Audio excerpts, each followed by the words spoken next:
අයිබෝන් ක්‍රිකට් ක්‍රීඩාවට ආදරය කරන ඔබ මා දන්න කාරණාවක් තමයි ක්‍රිකට් ක්‍රීඩාව ආරම්භ වෙන්නේ 16 වන සියවසේ අගභාගයේදී කියලා.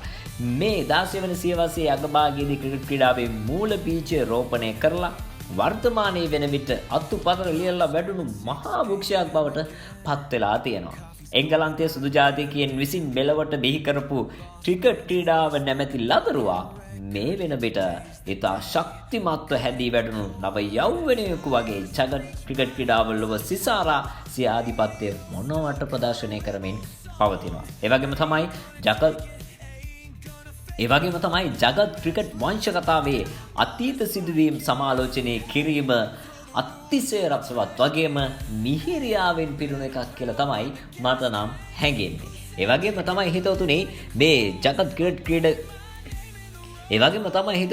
ඇදහිය නොහැකි විශ්මිත සිදුවීම් රසබර අත්දැකීම් සහ වාර්තාවලින් ජගත් ක්‍රිකට් වංශ කතාව පිරී පවතිනවා. ඉතින් මේ කතා සියල්ලත් එක්ක මම කතා කරන්න බලාපොරොත්තු වෙනවා අද පටන් මේ එක්දින ක්‍රිකට් ක්‍රීඩාව ආරම්භ වුණ හැටි වගේම ශ්‍රී ලංකාවේ එක්දින ක්‍රිකට් විහිදී පැතිරී ගිය ආකාරය පිළිබඳව ඔබත් එක්ක කතා කරන්න බලාපොරොත්තු වෙනවා. එහෙනම් දිගටම රැඳී සිටින්න අපි සමග.